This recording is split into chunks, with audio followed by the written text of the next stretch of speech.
So we have seen that development of collecting system is from the ureteric bud, which is arising from the mesonephric duct. This ureteric bud gives rise to ureter, renal pelvis, and its upper dilated part of the ureter will form the renal pelvis, which further divides and form the major calyces, which further and further divide to form minor calyces, collecting duct, and collecting tubules. This ureteric bud also induces the metanephric tissue to form the metanephric blastema, which will further form the excretory part of the kidney. Here we have seen that pelvic calyceal system and ureter is developing from the mesonephric duct or the Wolfram duct, which give rise to ureteric bud, and it will form the all pelvic calyceal system and the ureter. Now we come to the development of excretory part of the kidney or the secretory part of the kidney, which is nephron, that is arising from the metanephric blastema.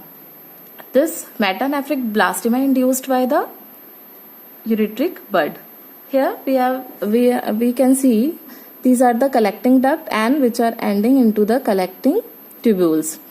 This collecting tubule which is coming in contact with the metanephric tissue will form the metanephric cap. So this metanephric cap is formed by the condensation of the metanephric tissue, and now this is called metanephric cap. This metanephric cap become circle in shape or rounded in shape and form the metanephric vesicle.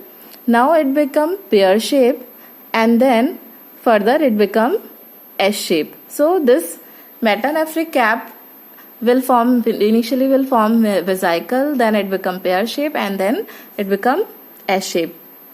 And proximal part of this metanephric tissue is ending on the on the collecting tubule, and distal part is dilated. This distal dilated part will form a cup-shaped structure which will form the Bowman capsule.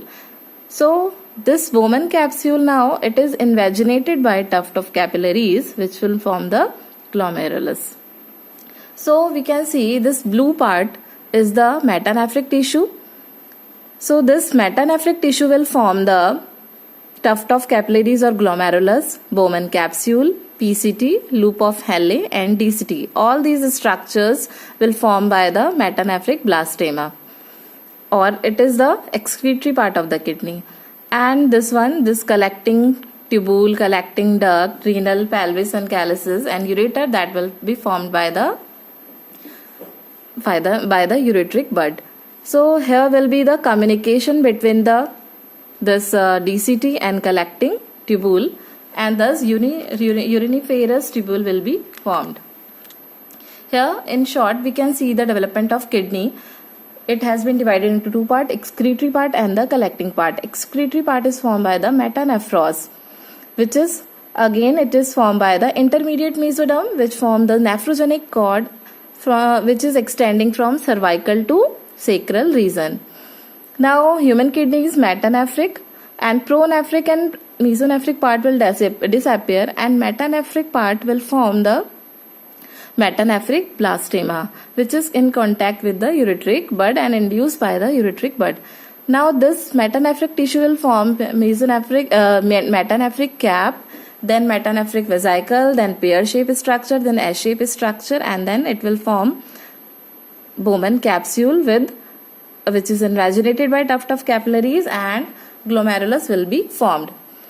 So thus the formation of Bowman capsule, and its distal part will form PCT, loop of Henle, and DCT. Here the collecting system now. This collecting system is formed by the ureteric bud.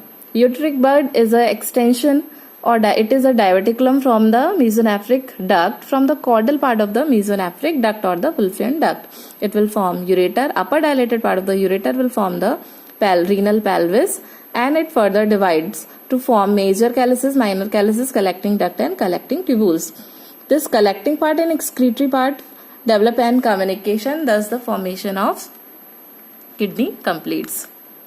Now we have seen that development of kidney is initially in the sacral region. So why the kidney will ascend into the lumbar or thoracolumbar region? So what are the reasons for ascent. First is due to differential growth of the posterior body wall. Then second one is the due to reduction in curvature of the fetus. And the important one is there is the less space in the pelvic cavity. So for the proper space and for the growth of kidney, it ascends. And for the better blood supply, initially here in the pelvic region, it is supplied by median sacral artery. And when it ascends further higher and higher, it will be supplied by the lateral splanchnic branches of the aorta. And finally, when it reaches into the thoracolumbar region, which is T12 to L3, here it will be supplied by renal artery, which arises at the level of L2. Here we can see initially it is supplied by median sacral artery, and when it ascends in at higher level, it will be supplied by lateral splanchnic branches of the aorta.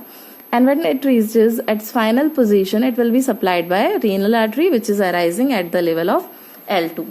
So this renal artery is represented by, it represents lateral splanchnic branches of the aorta, lateral splanchnic branch of the aorta. Now we will discuss rotation of the kidney. Initially, hilum of the kidney, hilum is the structure from where the renal vessels are coming inside the kidney or emerging out of the kidney. So this renal hilum is initially present anteriorly, but there will be 90-degree rotation medially, so that the hilum of the kidney will now faces on the medial side because of 90-degree medial rotation of the kidney. If there is no rotation, then hilum will be anteriorly placed. If there is malrotation or the 90-degree lateral rotation, then hilum will be laterally placed. Now the function of the kidney. Formation of urine starts at 12th week of the intrauterine life, and this urine will enter into the amniotic fluid. So this amniotic fluid, amount of the amniotic fluid is increased by the fetal urine.